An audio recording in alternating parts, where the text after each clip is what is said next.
believer, they would say to you and to me, and I get, whomever, they would say, you believe in an invisible man, and you believe in a fairy tale. You believe in a fairy tale. You've based your entire life. No, it's not a fairy tale. Jesus Christ is a historical figure, independent sources. But being the Son of God, and God as a man in the sky, as George Carlin said, always needs money. Not very good with money. It's a great bit. And everybody prays to him on his day off. His one day off, everybody piles into church and bothers him. Not invisible man, spooky language. He's going to put you in a pit of fire. He's going to send you to hell, but he loves you. And he's not very he's not very good with money. Not always needs the cat. Can't hold on to a buck. This God. You can't. And people will ask me on Twitter and on my website, prove to me, prove that Christ is the Son of God, and you can't. It's my belief, and I always say to them, prove love to me. Show me proof of love. Yeah. And they go, you answer a question with a question. That means that negates what. And I'm like, well, if I don't how do you? You must be maybe because you have the collar. People don't ask you these things because there's a certain respect that you walk down the street with that I don't have. Some people do. I mean, there are people that do, but you're right. Many would not because of that. Because they saw The Exorcist and you freaked them out. The movie, not the one with your creepy priest friend from Oklahoma.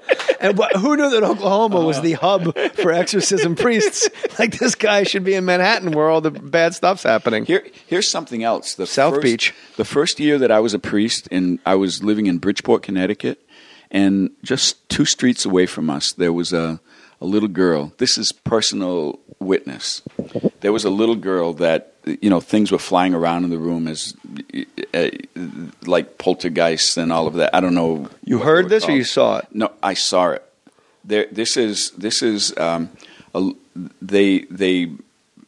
brought this little girl with stuff flying around in the room.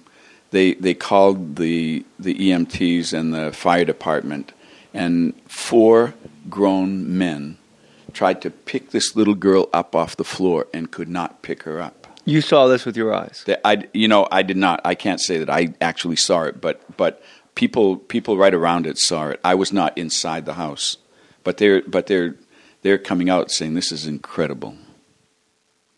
But I can't say that I was right there. But have you ever seen a ghost?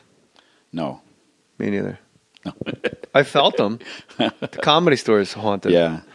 I can say when I remember I was home when my father died, the morning that he died, and he was actually driving my mother to the hospital, and he had a massive heart attack, and about a mile from the hospital, maybe half a mile. It was Labor Day weekend. I was in the back seat of the car, and he said, "Didn't I drive good?" or something like that, and it was clear I knew what was happening. So I jumped between them, and we were able to pull the car over. It was almost at a stop sign anyway, so pulled the car over, and then went around and pushed him in and drove the car to the rest of the way to the hospital. And there are other things that happened, but anyway, he went into cardiac arrest. I was trying to give him the last rites at the same time, and when about a half hour after we were at the hospital, the doctor came out and said we did everything we could, but we were not able to revive him. So at that very moment, and this was not a voice or anything like that, I just had this very strong feeling that he was saying to me, "Don't worry, everything's all right." And those are the words that I can put on it, but that's not what it was. Just it was an energy. It was a real experience, though. It wasn't. It's not like something you imagined, right? Yeah. So for what it's worth, that's. And you believe, obviously, in a heaven. Yeah. It's hard to wrap your mind around angels with harps and people floating around on clouds. Is that what your idea of heaven is? No. I mean, no, I don't. Have at it. It's really hard to imagine because we're much better at imagining what hell is like and all of that. And I don't think anybody knows what hell is like either. We have Dante, who's almost a mystic and a great theologian. He has all these levels of hell and levels of heaven as well. I think heaven is being completely at home with yourself and with God, and knowing and feeling that you are absolutely loved and accepted, and so I can't do much better than that. I just I was this is like 20 years ago now. It was 20 years ago.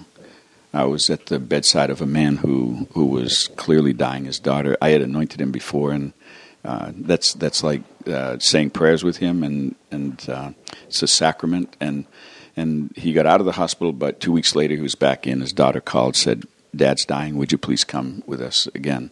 So he was clearly in great pain when we were there, and he said, "Would you say some of those prayers after the anointing?" He said, "Would you read some of those prayers from Scripture?" And he was shaking all over, but also was almost smiling, and he was a guy who worked in a factory all his life and was a blue collar guy. But he always prayed the rosary, and he started telling us what he was experiencing, and he said, I see the most beautiful woman I have ever seen coming toward me.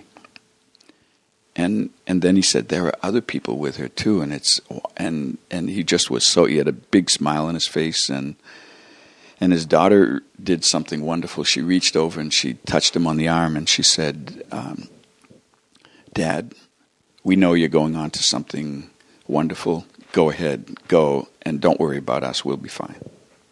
And within a couple of minutes, he had died. Again, the non-believer would say, and I'm not trying to be funny. No, it could be. That's morphine. The non-believer will go, well, yeah, you're on your deathbed and you're seeing people because you're high as a kite on morphine and pain medication. Yeah. But how many times have you personally? Because people, here's where I shake out on the light. Yeah. Everyone can't be lying. Everyone that's ever came back from like drowning or dying, they can't all be full of shit and making up a bullshit story.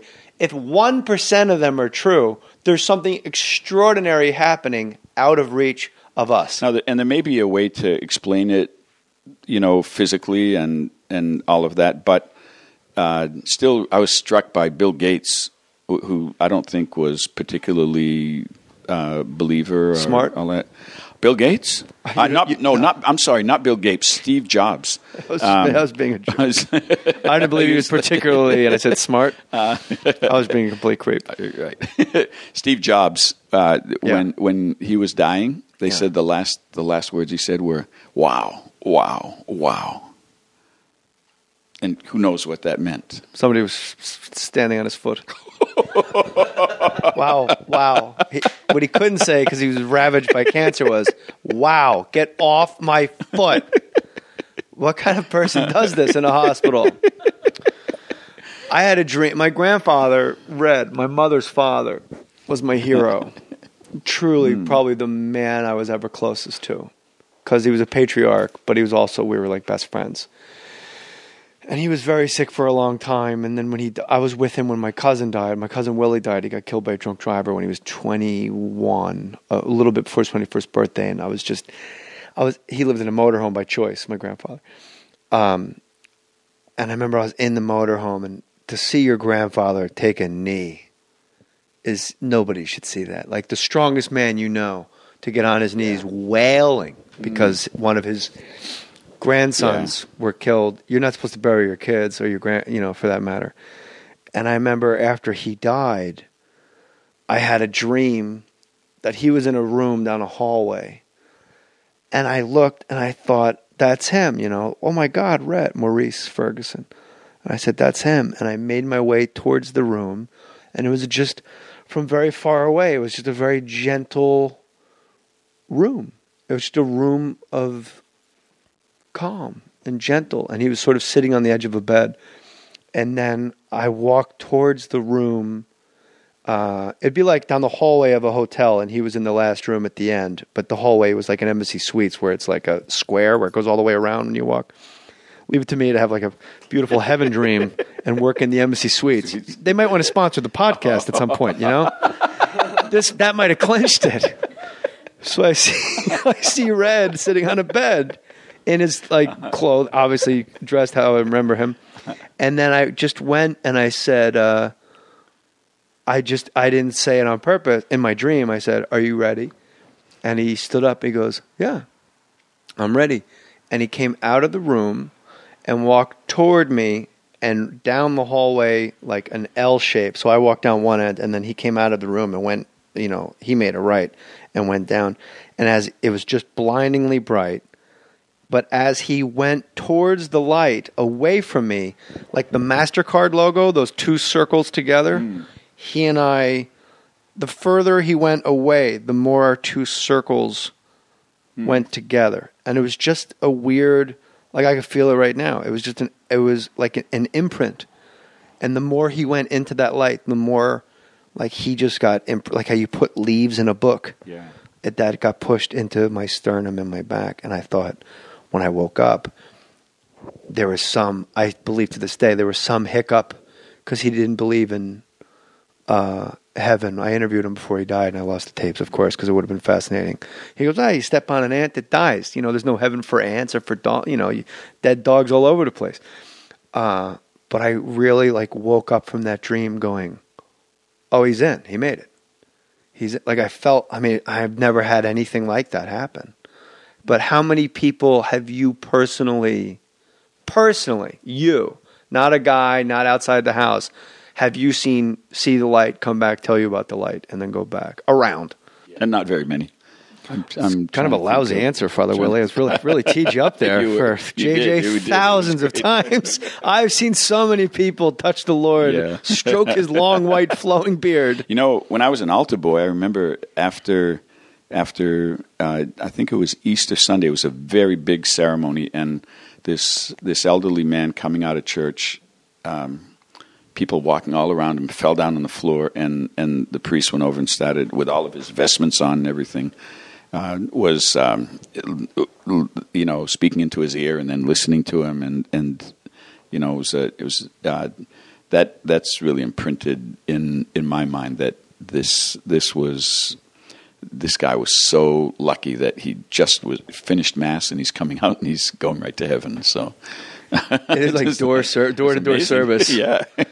It is weird. Like you give last rites often, right? Yeah.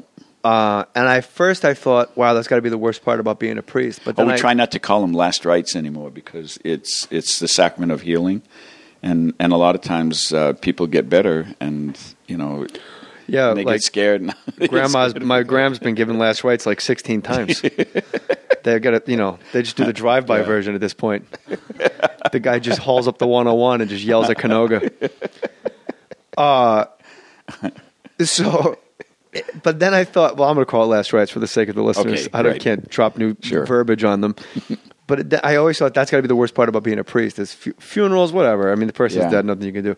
But sorry to be crass, but I mean, they're dead and you can offer, like, at least you can be of service and offer solace. But last rites, like you're actually sitting there with somebody racked with pain, dying, and everyone around them is grieving. And then I thought, I think it was Father Tim that said, oh no, that's one of my favorite parts of the job. And I thought, that's morbid.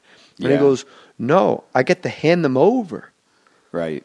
And I'm the conduit between two worlds, and that blew my mind. Like there's no greater honor than last rites to be the one. Like, take my hand and let's gently, and I'll just walk you into the ether. Wow. Yeah, that is. Do you believe in the devil? Yeah. You believe there's like a guy with horns and a pointy tail and holding a trident? No, I don't. Those are all artists. images that they've created to give us something to hold on to. But what do you think the devil is? What or where? whom or where? What is when you think of the devil? What I mean, people listening think of a guy with a pitchfork and think we're crazy that we believe in a god with a long flowing beard and a devil with a pitchfork and horns doing work all the time, making guys